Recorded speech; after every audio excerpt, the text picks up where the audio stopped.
Hi, I'm Cris from Paddleboard Specialist, and I'm here with Tino from Sonova. And in the landscape, that exists right now of all these brands that are coming out from literally, it seems like the woodwork, it's great to hear about brands that have a real strong lineage that have been around since 1976. So if you can tell us a little bit about the history, a little bit about how the company started, and a little bit of the background, that'd be awesome. All right. Well, yeah, I'm Tino. So basically, Sunova Surfboards is basically Bert Burger's company. He started it a long time ago, probably over 30 years ago. That dates when he first tinkered with technology and played around with things and built stuff and played around, in fact, with the Balsa technology. And so a little bit about him. He's the guy that basically, with that technology, after he came up with it, the parabolic rail, the parabolic Balsa rail, he and another guy, they started Firewire together, Firewire Surfboards, and that technology you still see there today. Yeah, so the company's, he's full on Australian, WA, Western Australia, full on surfs like biggest waves and hardcore. Right. And that's where he made, a construction. He's always tried to create a construction that's better than what's out there. And because he's been breaking boards 3 months in, right, he's been, having trouble. So he's tried to figure out how to make better construction, and that's why he came up with the Balsa. So the Balsa sandwich basically is what, and the parabolic rail together is what he came up with in the end. Because if you think about a construction that doesn't break, you'd have to think about a sandwich. And a sandwich, in the end, if you make it really short, it's a really thick, very light core. In this case, it's EPS, and in most cases, it's EPS, 1 pound EPS, together with a high-density layer of foam, which we think should be not less than about 2 mil. Anything less than that kind of don't work like a sandwich anymore. Right. And so the Balsa here, yeah, exactly, doesn't provide the strength, and then you have to use the density of the outside has to be so high again that it compensate the thickness that you lose. So on what he came up with is very similar actually to what when SurfTech came in with their Tough Light construction with the PVC. That's also a proper sandwich, but the basic problem that he found with surfboards was that there is no flex. So Bert played around for 30 years plus about flex. He's all about flex and that pop that you get when you're riding it, which is what you get from proper surfboards and what you don't get from a sandwich. Because the sandwich makes a board, and that's where the strength comes from, makes it really, really stiff. And stiffness is what you really don't want, because that makes the ride very unsmooth. It doesn't adapt to the wave, it doesn't adapt to your riding and so on. So what he came up with there then was the parabolic rail. The rail that now Firewire is using and what we are using in the surfboards around, it's the stringer that basically, instead of having a stringer of wood in the middle, it's all around the board. So that's way more strength. Right. Typically, most people when they look at you see some of those other surfboards or other boards, you'll see you can actually see the foam and you can see that middle string. Exactly. Right. And the stringer is, many people think that stringer is because it gives it strength. In fact, it's not even true. The main thing that stringer provides is flex and pop, and that's what makes the surfboard work really well. Sure. If you took that out, you could replace that weight of the stringer in fiberglass, and it'd probably be as strong or stronger, but you don't have any more of that flex, that magic flex of the wood. And that's what kind of Bert came up with. And once he did that with this parabolic rail in Balsa, and then together with the Balsa, that was made magic, and that was a long time ago, and so it's like a really proven concept for the surfboards.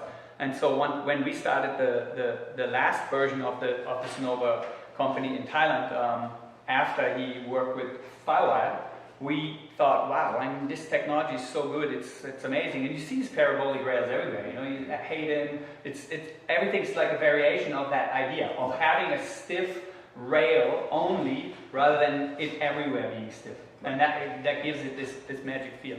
So when we started the last version 4 years ago of the board factory together with Bert with Sonova, we basically thought, wow, we need to use this also in other kind of products like especially SUP and yeah, we thought about how do we do it. And so basically when you see it, this is exactly the same way we make surfboards. All our surfboards are made with the balsa on the deck and the balsa on the bottom. And the parabolic rail, instead of using the wooden parabolic rail on the SUPs, we just use a layer of carbon. And so it's full carbon all around. So that gives it still that flex and the pop. And it's lighter because we can't use the full wood. It'd be too heavy and too stiff. Okay. And so now we're basically already right in there in the tag. So maybe I can explain to you a little bit what's so special about these boards. And one of the things that you were talking about was the durability, and how strong these boards are. Yeah. I mean, for how heavy they are, how lightweight they are. Yeah, they're actually some of the lightest boards. So what they compete with directly is full carbon boards. Mm-hmm. So the lightest boards in the market are carbon boards. But the problem with carbon is the flex. Again, it's stiffness. Carbon adds stiffness. So you always have to kind of unbalance the weight, but how you're creating it. If you're creating it and making the boards too stiff and then they don't work anymore, it's no fun, right? So what you want to achieve is to make the lightest boards that still perform. And this is what Bert's all about. So when we shape, when we do something, it has to also perform. You can't just achieve lightweight and then don't basically ride anymore or perform anymore. Yeah, so what's the deck made of? It's a 2 mil. I said it already. It's basically a 2 mil balsa sheet, which is laminated on a 1 pound core.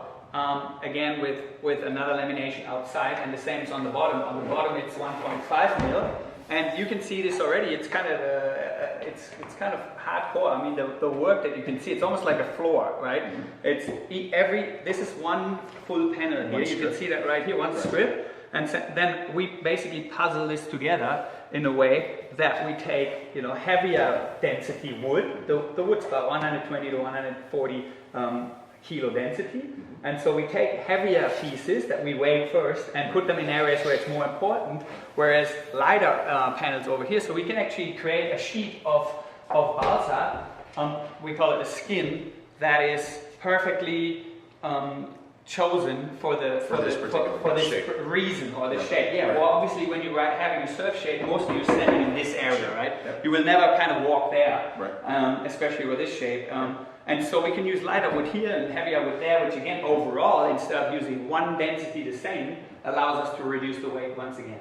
So one of the things you were talking about was, what you guys do with the balsa on the top versus on the bottom of the board, and how that resin kind of goes in. Exactly. So obviously, when you want to ride, when you create a board, you know how it has to perform. And so on the deck, you want something pretty stiff. You want to have the whole deck perform as one. So when you're standing here and you do something with the foot to move it, you want the whole deck kind of to follow, the whole board kind of to follow. So, and also, obviously you're standing on it, so you need something really strong, stiff. So therefore, the sandwich here is 2 mil, it's thicker than on the bottom, as well as we are putting these I-beams in here. So what we have here is basically the wood peat panels. They're basically scored, and we create a panel of all these black lines are basically resin layers, channels that go all the way from the inside fiberglass to the outside fiberglass. So we are creating like I-beams that are broken up with the wood. And so that's probably the lightest way to create something super strong. So you get this really stiff deck, which is basically very unique. At the same time, on the bottom, we don't do that, and the bottom is basically only 1.5 mil. And so that way, it doesn't give it this stiffness. You actually get something softer. Yeah, and this is a very it comes back. Yeah, it's basically the softness is not like you basically push your finger through. It's still really strong. But what it does in general, because of the light foam and the sandwich, the way it's laid out, what Bert created is this. You have a feeling when you're going in a wave that's not perfect, that's not glassy. You have chop, you have bumps, and when you ride a board that's really stiff on the bottom, you feel that, and you basically never really engage on the wave. You're just jumping over each bump. Right. Whereas when you have something soft, it's kind of like you're riding a Ferrari on a bad road, and a truck that's made with a really good shock absorber. And this is what this is, and people feel it. When you ride these boards, you really feel like, wow, something's different. Right? It's a really smooth ride, and this is something amazing with this bottom here. So that's the bottom against the deck, And then together comes the parabolic rail, the carbon rail, with this colored rail, which we basically brush it by hand. So first of all, to make it look really handmade, which it is. And obviously, when you hit it with a paddle, you don't see it. It doesn't come off and chop as easy as paint. Right. Which brings me to another point, paint. Yeah. We do not believe in paint because in the end the wood's so beautiful by itself already. Sure. And the paint on this board would probably be approximately 1 pound Another right pound here like or two, this. right. And this is the smallest board we make probably. Right. So if we're talking about a 10-foot board, you're adding 2 pounds of paint. Oh yeah. Or For what? 14s. Yeah. Exactly, and weight's everything. Yeah, You absolutely. know, like you don't want to carry it, and so when you have the board and you want to have it light, then paint is definitely your enemy. Right. And cost as well. You have to think about who's using the absolutely. paint and Yeah. spraying it, Sure. and Sure. One of the things that you were talking about, when we're looking at the bottom of the board, you were talking about the stringer and remember the flex, and also about the concaves and how flat this is. Yeah. One of the things that you were explaining to me was how, when you're going into a wave and that flex. Can you talk a little bit about that? Well, that is probably more an issue on surfboards. Like when traditional surfboards with PU and stringers, what they do is they have the stringer in the middle, and they're like not so strong around the rail area. So what happens is when you ride it into a wave, basically the board flexes from the stringer away this way.